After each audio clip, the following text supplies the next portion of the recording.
Let me start with the disclaimer on this one. There is no perfect match in a relationship, and yes, there will always be exceptions, even to generally good rules and principles. That said, a lot of people ask or wonder, how do I know if I'm compatible with someone in a relationship or incompatible? So in this video, I want to address 6 signs that you might be incompatible, meaning you and this person are not a good match together. That's today on Relationshots.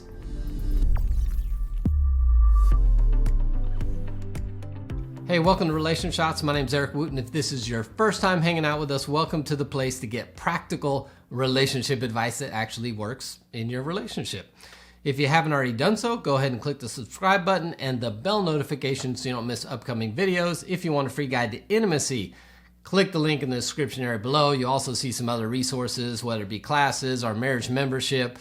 You can go check out our blog. Whatever you need, we'd love to walk with you in your relationship journey. Alrighty, so let's talk about compatibility and incompatibility in relationships. As I said in the beginning, no perfect match exists for a relationship. Every relationship requires some level of compromise and change and adjustment on behalf of the relationship. And yes, there will always be an exception to the general rules we put out of what a healthy relationship is. But the goal is not to always be the exception. And if that's who you are, you're the exception person, you know who you are. You've already discovered that many of your exceptions to the rule have not turned out well, right? I mean, there's probably somebody on here watching that says, yeah, I met my spouse in prison. I fell in love while they were still in prison. When they got out, we got married. We've been together for 15 years. It's amazing. Good for you. But that would not be the path I would instruct most people on to find a healthy relationship, even though it worked for you. So listen here.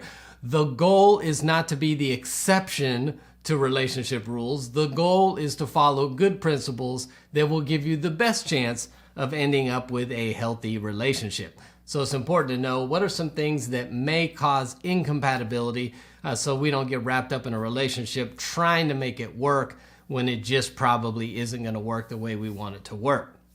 So here are 6 signs that your relationship might be incompatible. Number 1 is too many differences.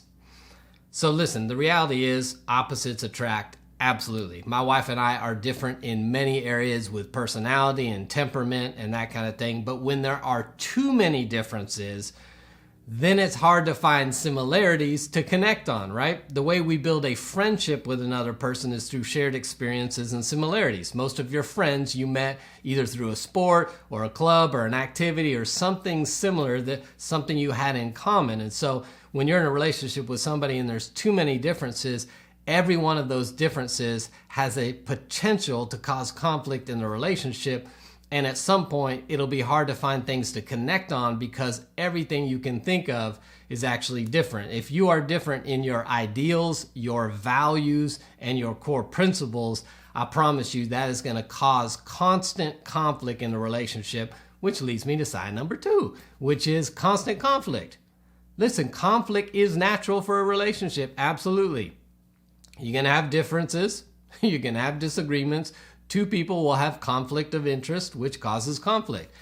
But if you're always having conflict, it's hard to ever find rest to recover. And constant conflict makes it almost impossible to do what most experts believe is the key to good conflict, which are healthy repair attempts. The I'm sorries, the reconnecting, the moments of peace and connection again. If you're constantly in conflict, you're not going to have very many opportunities to have those repair attempts, and eventually you'll get exhausted with the conflict in the relationship. So constant conflict is not a good look for a compatible relationship. Sign number 3 is constant criticism. Listen, most of the time we are criticizing somebody, we are criticizing them because we are trying to get something in them to change. So if we really want to be honest with ourselves, we're trying to change the other person. And if you're trying to change each other in a relationship, it's probably not going to go well because you will never be in control of another person and whether or not they want to change. Now, in a healthy relationship, we should grow and change and adapt as we grow together. That's part of it. We should be able to influence one another and express areas where we need change. Absolutely. But if you're trying to fundamentally change another person by criticizing them, all you're going to end up with is somebody who now no longer believes they can be who they really are in a relationship, that they just have to eliminate or pretend they're not who they are just to get by in the relationship so they don't experience any criticism from you. And that's not going to be healthy long-term in that relationship. So constant criticism is a sign that this might be a non-compatible relationship. Number 4 sign is avoiding problems, right? So some people are having too much conflict and other people have zero conflict. The two of you are just avoiding problems, or the other person is just avoiding problems. This is not a recipe for a good relationship. We will have issues, we will have problems, and we will have to address them. And part of the way we grow in connectedness and intimacy in a relationship is through conflict and the resolution of conflict. So when you always avoid problems, all you're doing is creating an environment where at some point you do not know how to resolve any problem that you may come across. So if both of you are like that, this is not a compatible relationship. If one of you tends to avoid problems, I would push that person to say, hey, we need to have some times where we sit down and resolve some stuff because I've got some issues in the relationship and we're not going to be able to proceed if you consistently avoid the problem. So someone who avoids problems in a relationship or a relationship just in general is like, we just like to have fun. We don't want to talk about anything difficult. We want to avoid everything. That's not going to be a compatible relationship long term. Number 5 is you don't get each other. And here's what I mean by this. There's just something to kind of getting one another. And sometimes you've had this in a relationship, but you're like, man, they just get me. And I'm not talking about this weird, like, you complete me or you complete each other's sentences, romantic weirdness stuff. I'm just saying that you kind of fundamentally get the other person. And you've been in conversations before. You've probably been in relationships before where you're like, I just have zero idea why this person thinks the way they do, where they're coming from, and it's difficult. So I think there's something to a compatible relationship where you kind of get where the other person is coming from, their base foundation, where you're like, I get the fact that they're compassionate towards other people. They always want to rescue kittens, whatever it might be, that you get who they are.